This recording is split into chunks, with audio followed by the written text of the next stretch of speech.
Assalamualaikum warahmatullahi wabarakatuh. Kabajamtoota jaalatamtoota balayyintii akkam jirtan hordoftoonni simbootuu fayyaa keessanii nagara alhamdulillah rabbil aalamiin.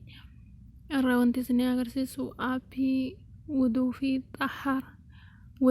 xahaara afaan oromootiin jira. Pilaastara irraa gadi buufatanii akkam akka itti fayyadamuu dandeessan keessattuyyuu ijoolleen teenya mashaallah warroonni amantii isaanii dhalootaatti dhufaa jiran yookiin ammoo shahaadaa qabatan sallamteen isin fayyada jedhanii yaada afaan keessaniin dubbifattanii itti fayyadamtanii akkaataa haydii xurii laguu itti xahaarfattan waa baay'eedha keessanii gadi buusan isin agarsiisa.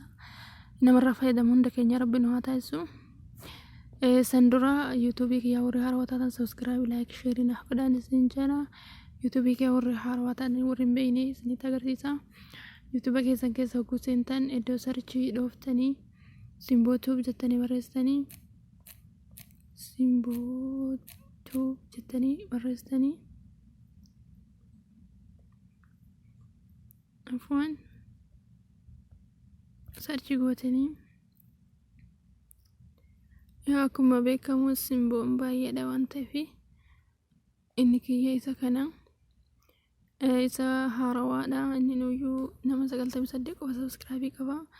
Iddoo diimtuu san gatuttanii gara gurraacha deebistanii mallattoo bilbilaa san gadhooftanii isa qabaa filattanii jechuudha.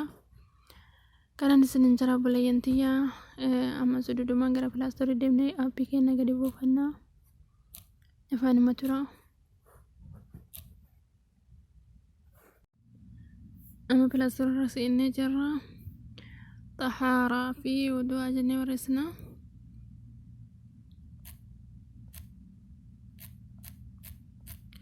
طحارة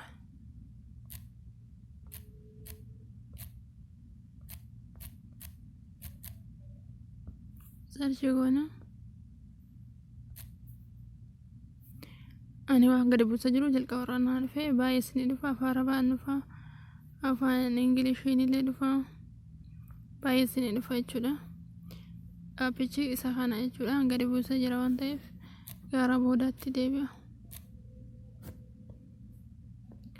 karaboda togu debe apichi sakana opishine sen akkasitti nu dhufa xahaaraa jalqaba irratti xahaaraa fi bishaan jira maashaallah. Salaanni arkaana islaamaa keessaa ruknii utubaa isaa lammaffaati.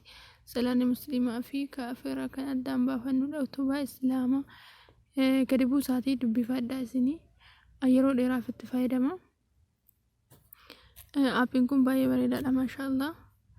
Hiika xahaaraa jedha, bu'uura bishaanii jedha, meeshaalee fi uffata muhaadisootadha, wantoota muhaadisa ta'anii sirna bobbaatii jedha, sawaakaa fi gosoota fixraa jedha. Waa baay'eedha, waa baay'ee maashaallah waan namatti tolanii. Bu'uura bishaanii keessaa bishaan wanti biroo iddoo ittiin makatanitti uumama isaa irraa kan jiru yoo ta'e waliigalatti oolmaa ta'uu hundaati. Irra deemaa dubbifadhaa isinii maashaallah waa baay'ee nama gammachiisa. Meeshaalee fi uffata meeshaalee yoo jennu meeshaalee sibiila muka goggogaa yookiin waan biraa irraa hojjetaman maashaallah. Irruman isinitti himaara malee inni keessi isaa waa baay'ee qaba. Yeroo dheeraaf itti fayyadamara akkuma jalqaba irratti jedhe hakaamota wuduu, shuruuxa wuduu, dirqamoota wuduu, sunnaalee wuduu, sirna wuduu, hakamoota kufrii, wantoota wuduu balleessan waa baay'ee qaba maashaallahi. Kanaafi haydii jedha. Haydii dubartii hakaamota haydii, hakaamota istihadaa, hakaamota dhiiga dahiinsaa waa baay'ee qaba. Isin qabxiin asirra jirtu sadiin tunniin jechuudha. Xahaaraa inni urjii qabuu fi inni suuraa namaa qabu akkasuma suuraa bishaanii qabu sadiinuma kana karra jiru. Garuummoo inni keessa waa hedduu qabatee jira. Kanaaf isin keessa seenaa asirratti ilaalaa isinin jira. ani yeroo dheeraaf itti fayyadamaan ture baay'ee jaaladhee jira. Isinillee akka jaalattan abdiin qaba. Akkuma jalqabarra jedhee ture ijoollee amma gara haarawaa amantii isaanii dhaloota dhufan amantii islaamaa qabatan sallamtee ijoollee shahaadaa qabatanii baay'ee barbaachisaadha. Barumsa bareedaadha. Barumsa bareedaadha. Baay'ee isin barbaachisan isin itti fayyadamaa.